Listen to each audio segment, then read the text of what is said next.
আমি অনিমা। ডিভোর্সের পর আজ 1.5 মাস হলো বাবার বাড়িতে এসেছি। কিন্তু গত 1.5 মাসে আমার পরিবার যেন আমায় বুঝিয়ে দিয়েছে এই পরিবারে আমার অবস্থানটা ঠিক কোথায়। যে বাড়িতে জন্ম নিলাম, যাদের কোলে বেড়ে উঠলাম, যে মা আমার শরীর খারাপ হলে অস্থির হয়ে উঠত, আজ এই ডিভোর্স শব্দটিকেই কেন্দ্র করে প্রিয়জনেরা এক মুহূর্তে আমাকে দূরে ছুড়ে দিল। এখন শুধুই মনে হয় এইখানে না এসে আমার মরে যাওয়াটাই হয়তো ভালো ছিল। বাবার বাড়িতে আসার পর যখন আমি আমার মায়ের সাথে খেতে বসলাম, আমার মা আমাকে উদ্দেশ্য করে বলল, তোর এরকম স্বাধীনচেতা মানসিকতার জন্যই আজ এই অবস্থা। শ্বশুরবাড়িতে একটু মানিয়ে নিতে পারলি না? মাকে বলতে ইচ্ছা করছিল, আমি স্বাধীনচেতা ঠিকই মা, কিন্তু তাই বলে কি আমার কোনো অন্তর নেই, কোনো দয়া মায়া নেই আমার শরীরে? দিনের পর দিন যে ব্যবহারগুলো পেয়েছি, তারপরও মেনে নিতে আর মানিয়ে নিতে আজ আমি বড্ড ক্লান্ত।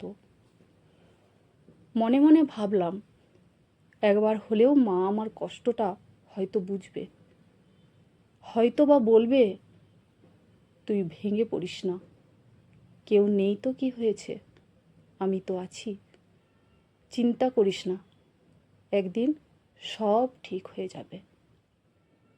কিন্তু না, তুমিও বুঝলে না মা আমায়।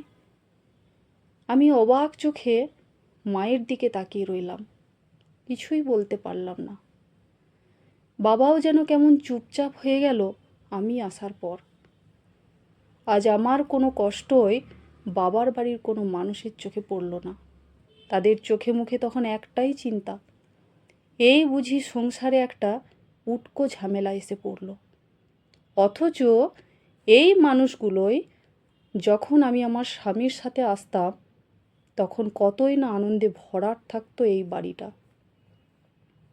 কখনো বুঝিনি স্বামী ছাড়া মেয়েদের বাপের বাড়িতে একা একা আসতে নেই। শুধু সময়ের ব্যবধান। এই সময়টা না এলে কখনো কাছের মানুষদেরকে চেনা হতো না। একদিন বোনও বলে উঠল, আর একটু ধৈর্য রাখতে পারলি না? তোর জন্য আশেপাশে মানুষের কাছে কত কথা শুনতে হবে কে জানে।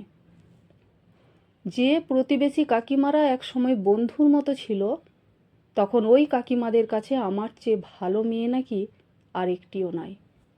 অথচ সেই কাকিমারাই আজ আমাকে দেখলে দরজা বন্ধ করে দেয়, বলে আমার সাথে মিশলে নাকি ওরাও নষ্ট হয়ে যাবে। এখন শুধুই একাকিত্ব।